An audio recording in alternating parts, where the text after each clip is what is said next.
प्रदेश के मुंगेली जिले में स्थित लोरमी ब्लॉक के गांव में सरपंच व सचिव द्वारा लापरवाही व भ्रष्टाचार करने का मामला सामने आया है, जिसमें सचिव सरपंच द्वारा शौचालय निर्माण सहित कई कार्यों में लापरवाही व भ्रष्टाचार किया गया है। आखिर क्या है पूरा मामला, देखिए हमारी यह खास रिपोर्ट। सरकार द्वारा जनता को मूलभूत सुविधा मुहैया करवाने के उद्देश्य से अनेकों योजनाओं का संचालन किया गया है। इन योजनाओं के तहत ग्रामीण और शहरी क्षेत्र में सड़क, नाली, पेयजल जैसी मूलभूत सुविधा को लोगों तक पहुंचाया जाना तय किया गया है, लेकिन सरकार के मंशा के विपरीत योजनाओं के संचालन की जिम्मेदारी उठाए जनप्रतिनिधि, अधिकारी और कर्मचारियों की लापरवाही से लोगों को इन सुविधाओं का लाभ नहीं मिल पा रहा। और इस बात का ताजा उदाहरण मुंगेली जिले में लोरमी के ग्राम पंचायत मोहनपुर में सामने आया है, जहां के आश्रित ग्राम जूना पानी के रहवासी सरपंच सचिव के लापरवाही और भ्रष्टाचार का दंश झेल रहे हैं।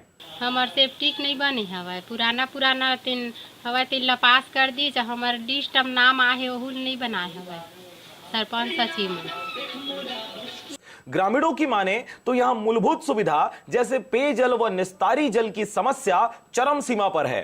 तालाब भी सूख गए हैं और साथ ही सरपंच सचिव द्वारा तालाबों में पचरी निर्माण करवाने का आश्वासन भी दिया गया था, लेकिन अब तक निर्माण नहीं हो पाया है। ग्राम पंचायत मोहनपुर के आश्रित ग्राम जूना पानी में ग्रामीण सड़क और पेयजल समस्या से तो जूझ ही रहे हैं, साथ ही यहाँ के रहवासियों ने सरपंच और सचिव पर शौचालय निर्माण में गड़बड़ी कर भ्रष्टाचार करने का आरोप भी लगाया है। बगल वाले के तीन गिट्टी रेता गड्ढा घलो खना गई से ओकरो उठा के ले गए रेता नाम शौचालय आ रही से ओकर पैसा यानी गिट्टी रेता जो भी सामान आ रही से। बहरहाल ग्राम जूना पानी के रहवासियों की समस्या ज्यों की त्यों बनी हुई है, लेकिन देखने वाली बात यह होगी कि खबर के प्रकाशन के बाद ग्रामीणों की इन समस्याओं का समाधान किया जाता है या फिर लापरवाह सरपंच और सचिव के निष्क्रियता का दंश ग्रामीण यूं ही झेलते रहेंगे। लोरमी से हरजीत भास्कर के साथ ब्यूरो रिपोर्ट, आरजे रमझाझर।